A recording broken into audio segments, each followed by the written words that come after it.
बलांगीर रे बड़ धूमधाम रे जिला स्तरीय मत्स्य और प्राणी संपद मेला एवं कृषि जंत्रपाति मेला अनुष्ठित हो जाइछि।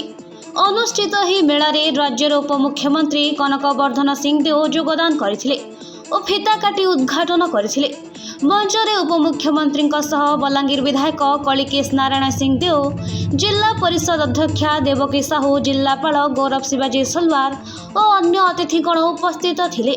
जिलार कोण अनुकोणरू चाषी माने उपस्थित थिबा बेले जेउ चाषी माने चाष क्षेत्र में निजर स्वतंत्र परिचय सृष्टि करि पारिछंती सेमानंकु उपमुख्यमंत्री सम्मानित करथिले।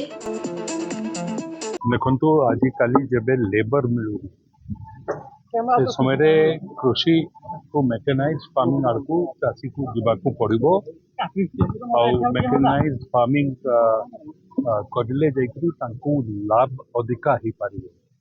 तो जो जंत्रपाति इठी दिया जाउची चाषी को जोटा बंटन करा जाउची सेथिरे 40% सब्सिडी अच्छी जनरल कास्ट पाई, 50% सब्सिडी अच्छी अन्य मानक पाई, महिला और एससी एसटी तांकू 60% सब्सिडी दिया जाउची।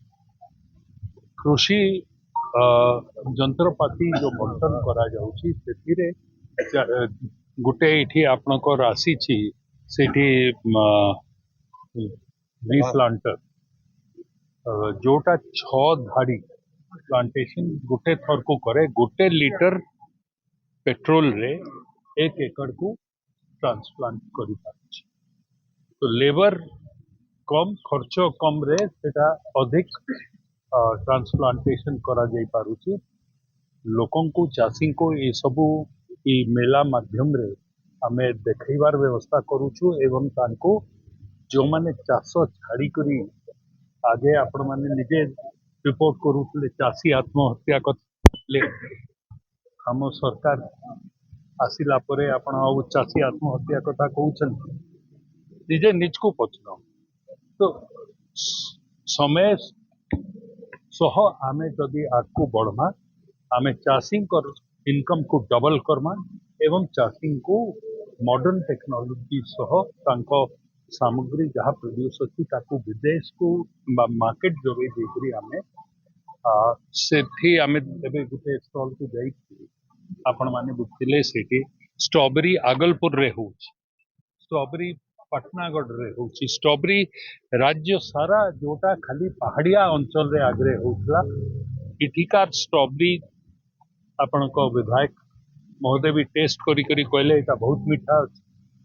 मु जोठे भी जाई करी देखिछि आम राज्य रे जोठे भी स्ट्रॉबेरी होउछि तार मीठा अंश अधिका अछि, कारण हमें भी मीठा लोक, राज्यवासी भी मीठा लोक। तो चाष भी आमे जोटा करूछु जोटा ऑर्गेनिक किंबा आमे नेचुरल मेथड रे आमे करिबा तार रेट भी इंटरनेशनल मार्केट रे अधिका मिले।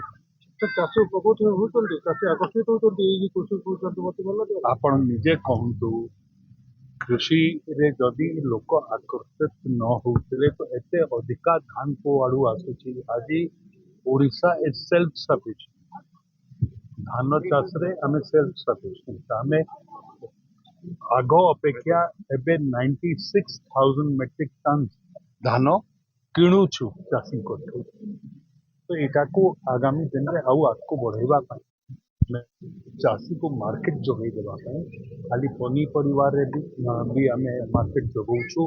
दुबई को, लंदन को, पेरिस को आमे पनीपरिया भी आंब भी एक्सपोर्ट करिछु। अन्य सबू जिनिस आम हड्डा ताल रू पनीपरिया जाइछि, आम पोटल जाइछि, आम ए सबू कथा होउछि। एबे आमे तेल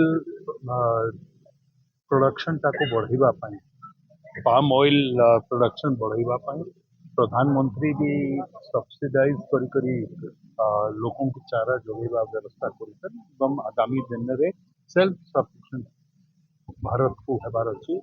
दलहन तेल ताकू